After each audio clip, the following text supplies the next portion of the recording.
Assalamualaikum warahmatullahi wabarakatuh. Waalaikumsalam warahmatullahi wabarakatuh. Yang terhormat Bapak Eko Suroso selaku dosen pengaku mata kuliah psikologistik dan teman-teman yang berbahagia. Di sini saya Banyak Dayanti dengan IPA 58 akan mempresentasikan hasil rangkuman saya tentang buku psikologistik dan judul psikologistik dengan karya atau pengarangnya itu Bapak Dr. Andes Eko Suroso MPD, Universitas Yogyakarta, jumlah buku 9 bab, penerbitnya penerbit Ombak, tahun terbit 2014, warna cover hitam dan jumlah halaman 126. Nah, teman-teman sini ada pengertian psikologistik. Psikologistik itu merupakan gabungan interdisipliner antara disiplin psikologi dan disiplin linguistik. Seperti yang telah dikembangkan oleh para ahli berikut. Pertama, menurut Mansur Pateda pada tahun 1990 mengatakan bahwa psikologistik itu membahas ujar-ujaran dalam aksesi bahasa. Kemudian menurut Robert Lado pada Tarikan tahun 1985 mengatakan bahwa psikologistik merupakan disiplin ilmu yang mempelajari masalah bahasa dalam pemakaian, perubahan bahasa dan hal-hal yang ada kaitannya dengan sesuatu yang tidak pernah dicapai atau didekati melalui salah satu dari kedua ilmu tersebut. Kemudian menurut Emon Beck pada Tarikan tahun 1985 mengatakan bahwa psikologistik yaitu suatu ilmu yang meneliti bagaimana sebenarnya para pembaca atau pemakai bahasa membentuk atau membangun atau mengerti kalimat. Selanjutnya, menurut Paul Frazais, psikologistik itu merupakan telaah tentang hubungan antara kebutuhan kita untuk berekspresi dan komunikasi yang kita pelajari dari kecil dan tahap-tahap selanjutnya. Jadi dapat disimpulkan bahwa psikologistik itu merupakan ilmu yang mempelajari ujaran yang dihasilkan sehingga dapat disampaikan oleh seseorang untuk mengetahui maksud dan makna dari pembicaraan. Kemudian ada sejarah psikologistik. Ada psikologistik ini dimulai pada tahun 1950 dengan tokoh pelopornya yaitu George Miller dan Charles Osgood dengan julukan ilmu yang baru dalam bidang yang dikaitkan dengan studi bahasa secara psikologis hingga pada tahun 1995 oleh C.H.F. Osgood dan Thomas A. Sebeok yang menyunting buku A Survey of Theory and Research Problems dan Richard D. Bolt dan G.A. Wheeler yang menyunting buku A Survey of Psychologistic Research pada tahun 1954 sampai 1964. Kemudian ada objek psikologistik. Objek psikologistik yaitu bahasa yang berproses pada jiwa manusia dan pendekatan psikologistiknya yaitu menggunakan pendekatan dengan gabungan antara psikologi dan linguistik. Kemudian bab 2 ada intervensi dan sintaksis alternatif kajian linguistik interdisipliner. Latar belakang masalahnya, kajian interdisipliner pada dasarnya disebabkan oleh adanya fenomena yang sudah dekati sehingga harus menggunakan dua disiplin itu terkait. Seperti fenomena manusia yang tampaknya ada keterkaitan antara jiwa seseorang dengan produk sintaksisnya atau kalimat. Sehingga di sini kemampuan memakai bahasa berkurang dalam memproduksi sintaksis. Kemudian yang kedua ada keterkaitan bahasa, berpikir, dan intelijensi. Bahasa dan berpikir sangat berkaitan erat. Seseorang tidak dapat berpikir atau tidak memiliki bahasa, sehingga bahasa adalah alat berpikir yang paling efisien dan paling efektif. Jika digunakan dengan baik, dapat menghasilkan bahasa yang baik pula. Kemudian ada bahasa dengan produk sintaksis. Produk sintaksis itu meliputi frasa, klausa, dan kalimat yang dihasilkan. Kemudian ada inteligensi dengan produk sintaksis. Produk sintaksis itu berfungsi untuk dapat menduga atau untuk mengetahui inteligensi seseorang dan karakternya. Kemudian bab 3 ada psikosintaksis sebuah pembicaraan. Psikosintaksis ini dikhususkan pada faktor pikiran atau inteligensi, sehingga yang dibicarakan khusus pada bidang sintaksis. Psikosintaksis ini berarti suatu importasi sintaksis ke dalam psikologi, bukan sebaliknya. Hal tersebut disebabkan adanya gejala yang menyatakan bahwa inteligensi dapat diketahui dari kemampuannya dalam menyusun kalimat. Kemudian latar belakangnya itu pada tahun 1952 di Social Science Research Council di Amerika Serikat yang kemudian mempertemukan tiga linguistik. Dari tiga linguistik itu membahas antara psikologi dan bahasa. Yang selanjutnya berpikir berkecerdasan. Hampir setiap manusia normal itu menggunakan fungsi pikirnya. Seorang yang kemampuan menggunakan fungsi pikirnya yang tinggi itu semua dapat dikatakan bahwa yang menggunakan ilmu pikir itu cerdas. Menurut Zakir tahun 98 pada halaman 76 mengatakan seorang dikatakan cerdas itu apabila menjalankan fungsi pikirnya yang dapat menyelesaikan masalah dengan cepat dan tepat. Kemudian bahasa dan kalimat, penguasaan kalimat yang baik dan benar juga akan mencerminkan penguasaan bahasa yang baik dan benar. Penguasaan bahasa pada hakikatnya adalah penguasaan kalimat karena dalam berbahasa seseorang itu tidak terlepas dari serangkaian kalimat. Kemudian bahasa dan berpikir, hubungan antara bahasa dan berpikir itu sangat erat. Sulit untuk mengatakan soal bahasa tanpa menyebutkan soal pikiran dan berpikir. Seseorang yang sedang berbicara sebenarnya itu berpikir yang dilisankan, maka kesalahan dalam berbahasa merupakan kekacauan dalam berpikir. Peranan bahasa dalam berpikir menurut Afandi antara lain yang pertama itu membentuk pengertian dengan menciptakan kata-kata yang mengabstraksikan segala sesuatu. Kata bukan menamai setiap benda konkret yang kita jumpai, melainkan menamai semua jenis benda itu dan mengabstraksikannya. Kemudian dalam berpikir itu kita tidak hanya berkata-kata, melainkan juga menggunakan kalimat. Nah, kalimat inilah itu yang menjadi pendukung utama dari pikiran kita untuk memudahkan kita memilih dan menyusun kata tersebut. Kemudian psikologi kalimat. Dalam kehidupan sehari-hari ini sering dijumpai seorang berbicaranya itu berbelit-belit maupun mengalami delay di tengah pembicaraan sehingga tanpa kesulitan dalam menentukan kalimat berikutnya. Selain itu ada juga yang jika berbicara menyakiti hati orang lain atau membuat orang lain ikut berpikir maksud dari pembicaraannya. Fenomena tersebut yang menunjukkan bahwa banyak peristiwa yang berkaitan dengan gangguan berbahasa. Oleh karena itu, bab ini itu membahas beberapa hal yang melatar belakangi seseorang mengalami gangguan berbahasa. Kemudian pengertian dan fungsi bahasa itu sendiri. Bahasa itu merupakan lambang bunyi yang dihasilkan oleh alat ucap manusia yang bersifat arbiter dan konvensional.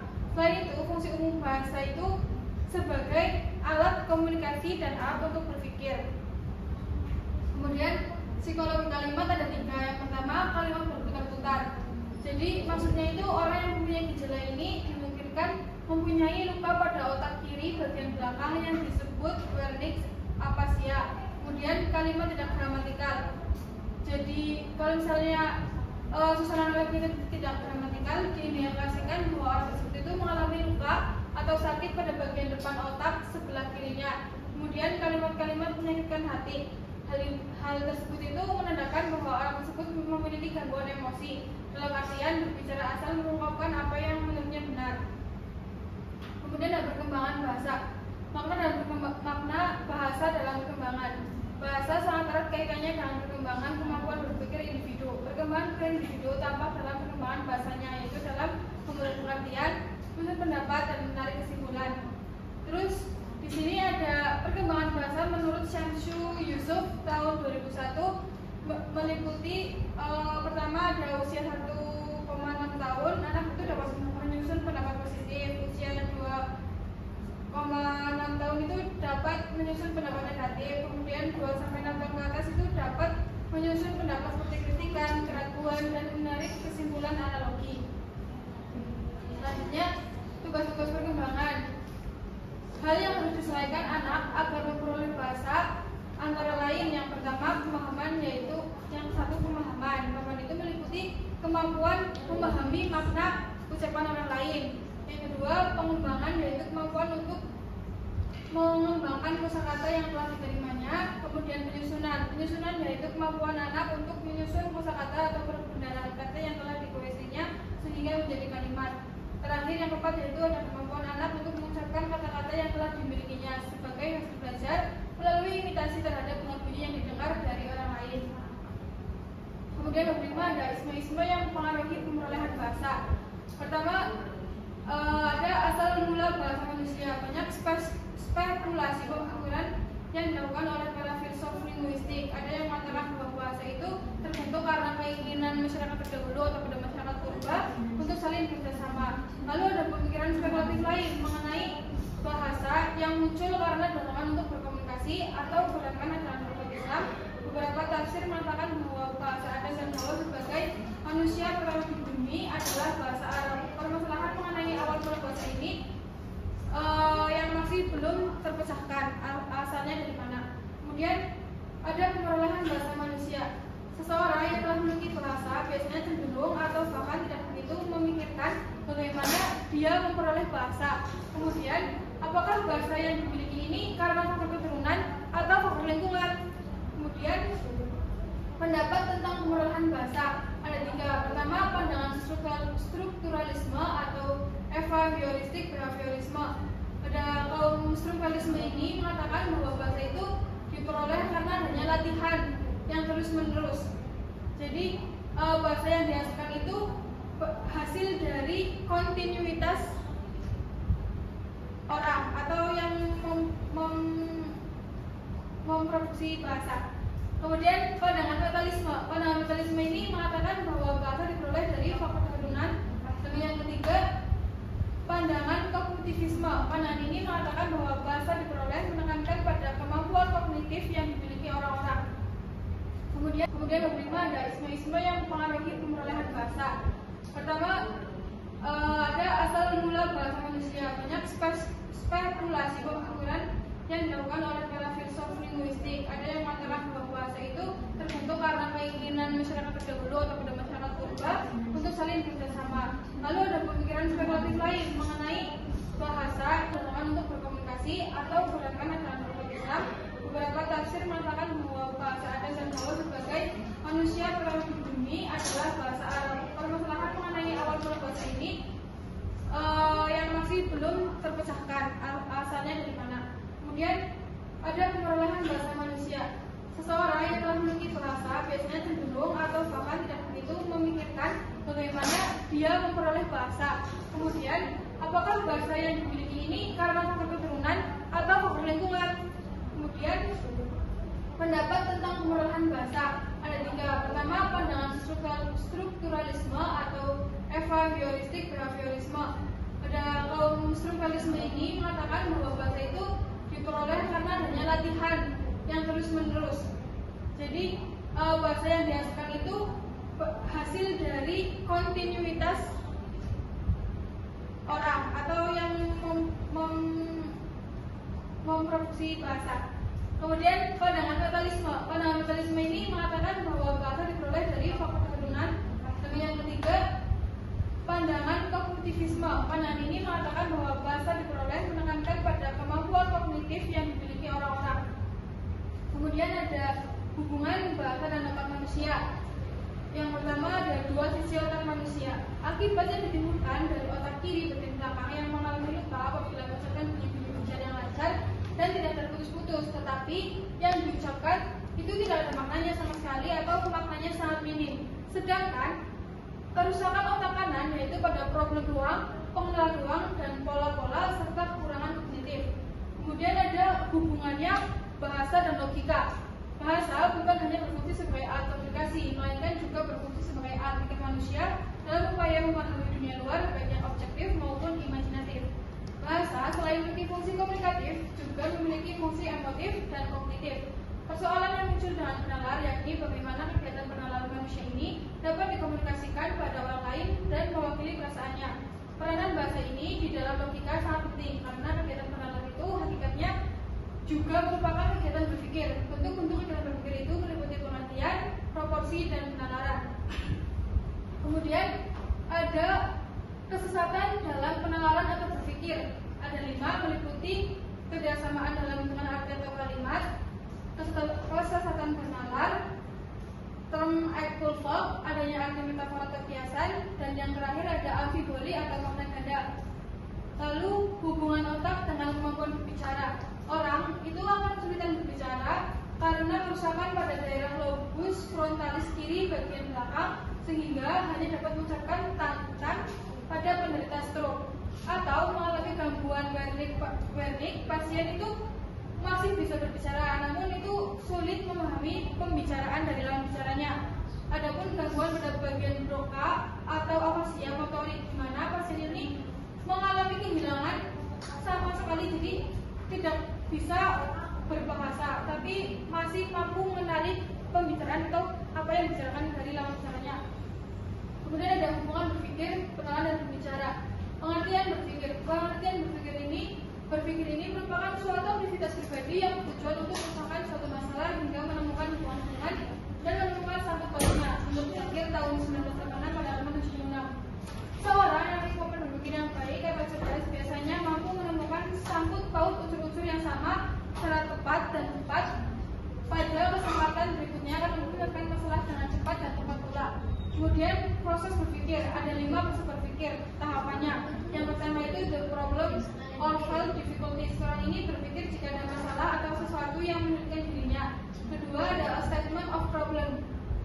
Jadi dalam hal ini itu manusia atau kita itu menyadari bahwa terdapat kerumitan dalam diri, maka mulai mengenali masalah-masalah yang sedang dihadapi. Kemudian ada ciri-ciri individu yang memiliki kemampuan berpikir rendah. Ada 4, yaitu sangat mudah dipengaruhi, memiliki anak muda sebagai teman, kurang mampu berkonsentrasi kecuali pada hal yang mudah, dan mempunyai kakak atau adik yang bermental retardasi. Kemudian berpikir dan inteligensi. Kemampuan berpikir seseorang itu dapat diukur dengan teks yang lazim atau disebut dengan teks inteligensi. Inteligensi ini pendekatannya merupakan kualitas dari pikiran seseorang atau kemampuan berpikir seseorang. Selanjutnya, the development of possible. Hal ini menginginkan masalah mulai dikembangkan sehubungan dalam perubahan situasi dan kondisi individu. Yang keempat, tentative acceptance atau of one solution. Hal ini berbagai kemungkinan permasalahan dan pemisahan mulai ditetapkan. Kemudian yang kelima ada is final acceptance or rejection on the basis of proof. Berbagai kemungkinan telah diuji dicobakan dan hasil pemecahan baik dipakai sedangkan pemecahan tidak baik tidak dipakai. Kemudian ada ciri-ciri individu yang memiliki kemampuan berpikir. Ada 5. Yang pertama yaitu memiliki kesanggupan untuk memelihara perhatiannya, mempunyai perbendaharaan yang luas dan memiliki sifat tepat penggunaannya, tajam pengamatan dan cepat dalam memberi sambutan, banyak mengajukan pertanyaan dan pikirannya itu orasi. Kemudian ada tingkatan inteligensi, ada 9 tahap seperti yang teman-teman lihat di layar, yaitu mulai dari idiot sampai dengan jenius. Selanjutnya teks inteligensi dan manfaatnya. Manfaat teks inteligensi menurut Effendi dan Praja pada tahun 1984 halaman 91, yaitu yang pertama bagi staf sekolah terutama guru dapat digunakan sebagai bahan pertimbangan dalam membimbing belajar para siswa yang kesulitan. Yang kedua bagi konselor, hasil pengukuran inteligensi konselornya itu sangat diperlukan karena banyak hambatan yang diderita pada konselor, itu yang salah satu penyebabnya ada pada inteligensinya. Kemudian bagi dunia pendidikan, bermanfaat untuk mengarahkan siswa atau mahasiswa sehingga dapat memilih jurusan yang sesuai dengan kemampuan. Yang keempat, dalam bidang pekerjaan atau jabatan, bermanfaat untuk memilih pegawai yang memiliki kecakapan sesuai dengan kebutuhan instansi. Yang terakhir, bagi psikiater, yaitu bermanfaat untuk mengadakan penelitian dari kelainan psikis individu. Kemudian ada penalaran, bentuk dan jenis penalaran meliputi penalaran eksplisit dan penalaran implisit. Jenisnya berupa penalaran kuasi-logis, yaitu penalaran yang menempatkan 2 atau 3 unsur yang saling berhubungan dan hubungan antar unsur seperti hubungan dalam lingkup formal. Kemudian yang kedua adalah penalaran analogi, yaitu penalaran yang di dalamnya terdapat penyamaan antara sifat objek yang telah diketahui dengan objek yang belum diketahui sifatnya. Dan yang ketiga adalah pendekatan analogi figuratif, yaitu penalaran yang terdapat perbandingan 2 objek yang berbeda kelasnya, tetapi salah satu objeknya memiliki kualitas hubungan yang serupa dengan objek kajian lainnya. Yang kedua ada penalaran generalisasi, adalah penalaran yang berdasarkan diri pada penalaran yang terdapat pada anggota kelas, kelompok atau tertentu. Yang kelima ada penalaran kausal, yaitu penalaran yang di dalamnya terdapat pendirian yang menyatakan bahwa satu kondisi atau peristiwa tertentu memberi sumbang atau menghasilkan kondisi atau peristiwa lain. Kemudian ada kaidah logika formal. Penalaran yang digunakan pada kaidah formal ini disebut dengan silogisme. Silogisme ini merupakan pernyataan yang di dalamnya didukung oleh 3 hal, yaitu premis mayor, premis minor, dan simpulan atau konklusi. Kemudian tindakan penalaran ada 3, yaitu penalaran sederhana, afirmasi dan negasi, kemudian penyusunan dan penyusunan simpulan.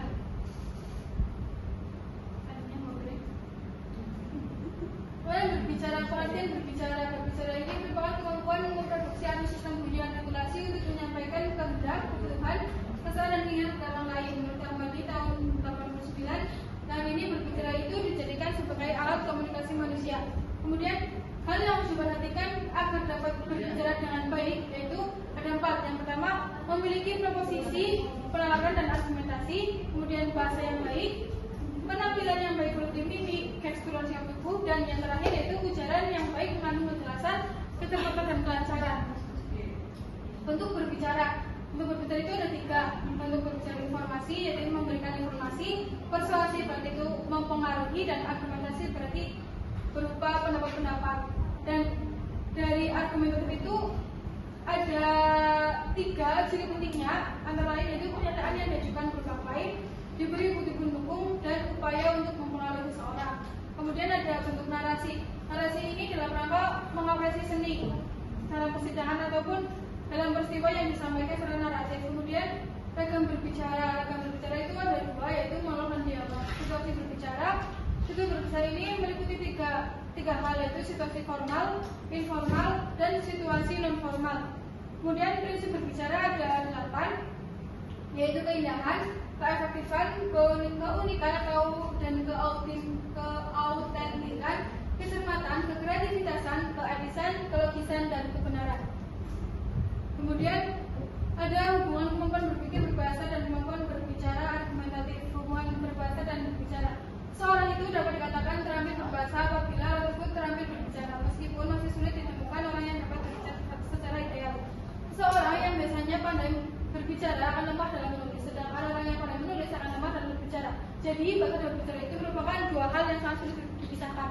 Kemudian ada hubungan kemampuan berpikir, inteligensi, dan bahasa. Kualitas pikiran atau disebut inteligensi itu dapat mempengaruhi bahasa yang digunakannya. Sebaliknya, kemampuan dalam bahasa seseorang dapat diduga kemampuan pikirnya. Seseorang yang memiliki kemampuan bahasa yang baik akan mencerminkan bahwa kemampuan berpikir itu juga baik. Yang memiliki kemampuan berbahasa ekonomi juga dapat menandakan kemampuan berpikirnya yang kurang baik.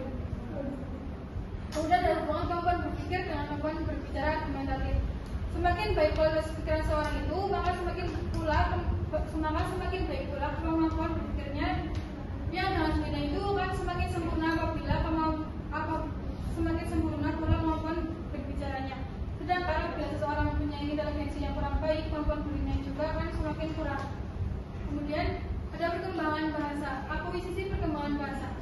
Hal itu berarti kekurangan bahasa. Perkembangan akuisisi bahasa itu berhubungan dengan pemantapan syarat setiap hari. Semakin matang syarat ini, seseorang biasanya semakin matang pula kemampuan berbahasanya.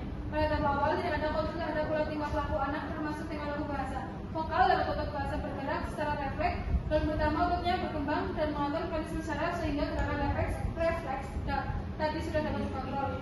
Kemudian faktor-faktor yang mempengaruhi perkembangan bahasa ada 5, yaitu kesehatan, faktor inteligensi, faktor sosial, faktor jenis kelamin, dan faktor familiaritas.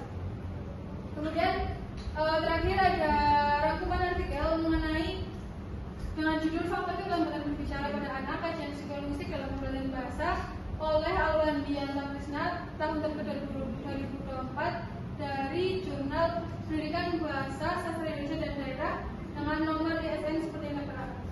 Kemudian abstrak dari penelitian tersebut yaitu bahasa diperlukan dalam keadaan apapun, dalam bersosial pun memerlukan bahasa untuk berkomunikasi. Tetapi tak jarang pula banyak yang mempunyai keterlambatan dalam bicara dan mendapat analisis data interaktif dan triangulasi data dan untuk memvalidasi penelitian. Dari hal itu ditemukan beberapa faktor antara lain faktor internal dan eksternal. Hal ini harapannya menjadi bahan evaluasi dan pemantauan perkembangan berbicara anak. Karena fungsinya yaitu psikologistik, gangguan berbicara, faktor gangguan berbicara, dan bahasa. Kemudian ada penurunan. Pembelajaran bahasa anak dilakukan seperti ini. Sebagaimana mestinya bahasa pada anak digunakan sebagai alat untuk berkomunikasi antar individu dan orang tua maupun dalam masyarakat sebagai tempat untuk berkembangnya. Namun tidak semua anak memiliki kemampuan bahasa yang sama. Setiap anak memiliki karakteristik yang berbeda. Individu satu dengan individu yang lain juga memiliki perbedaan dalam kemampuan berbahasanya. Untuk bentuk bahasa pada anak meliputi kode dalam bentuk verbal maupun non-verbal. Bahasa verbal dimampukan dengan tanda-tanda penyesuaian lisan. Sedangkan bahasa non-verbal itu dituangkan dalam bentuk bahasa tubuh. Gangguan berbahasa itu pun gangguan berbahasa pada anak juga merupakan permasalahan yang serius. Bahasa anak akan diperoleh sejak dini. Hal ini diperkuat dengan penelitian mengenai penggunaan bahasa yang dilakukan oleh Mula di tahun 2018 yang menyatakan bahwa anak itu memperoleh suatu bahasa dengan beberapa cara. Pertama, dengan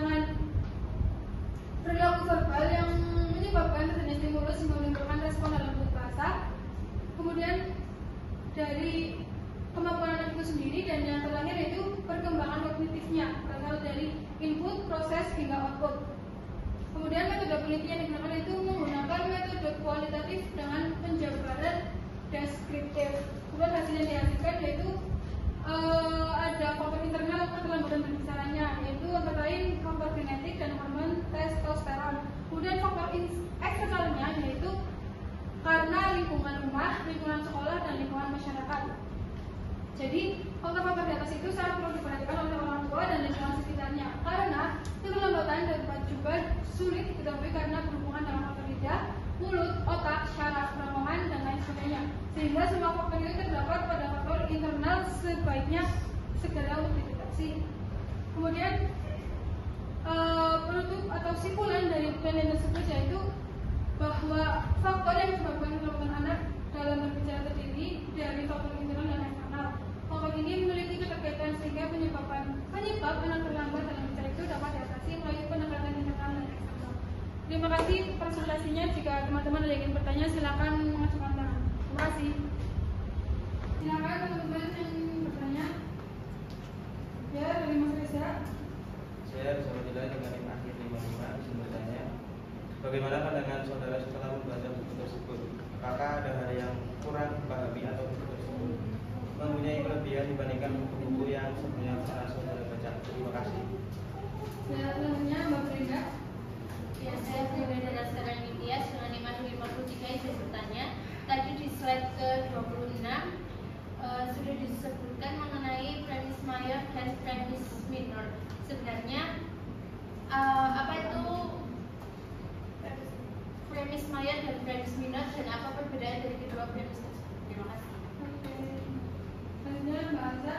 Baik, saya Sarastiana Putri dengan NIM akhir 44 izin bertanya. Tadi kan sudah dijelaskan bahwasanya di slide 19 itu dijelaskan mengenai kesesatan dalam penalaran, di mana diantaranya itu ada kesesatan bernalar dan ekulog, di mana pertanyaannya menurut Mbak Bonia itu apa yang dimaksud dari kedua kesesatan dalam penalaran berbahasa itu? Terima kasih.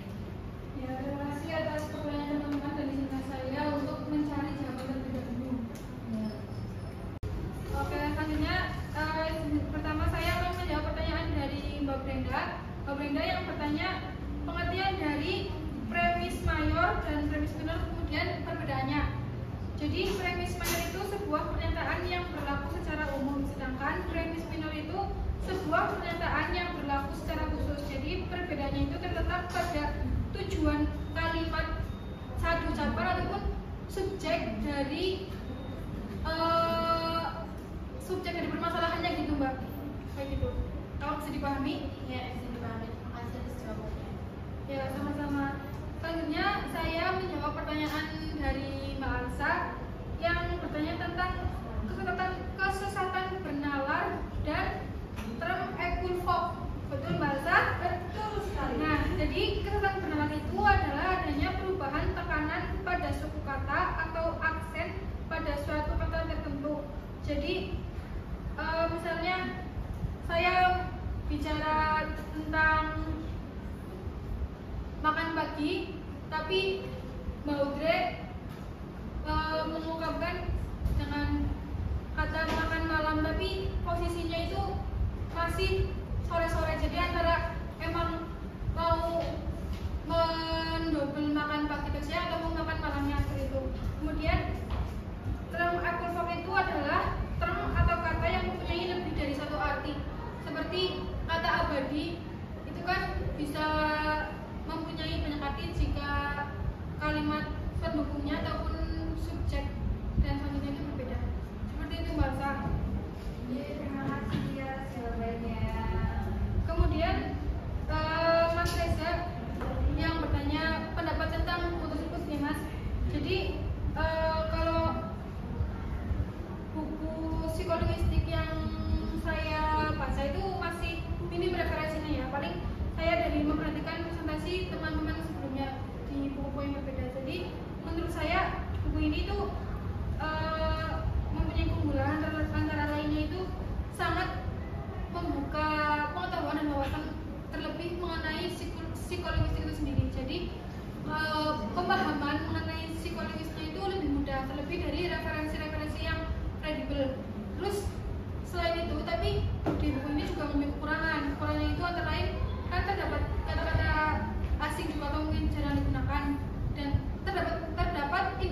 tapi menurut saya jika ditambahin catatan kaki itu lebih sempurna seperti itu. Bisa diterima Mas Reza? Ya, terima kasih atas jawabannya. Ya, sekian presentasi dari saya dan terima kasih juga kepada teman-teman yang sudah bertanya. Mohon maaf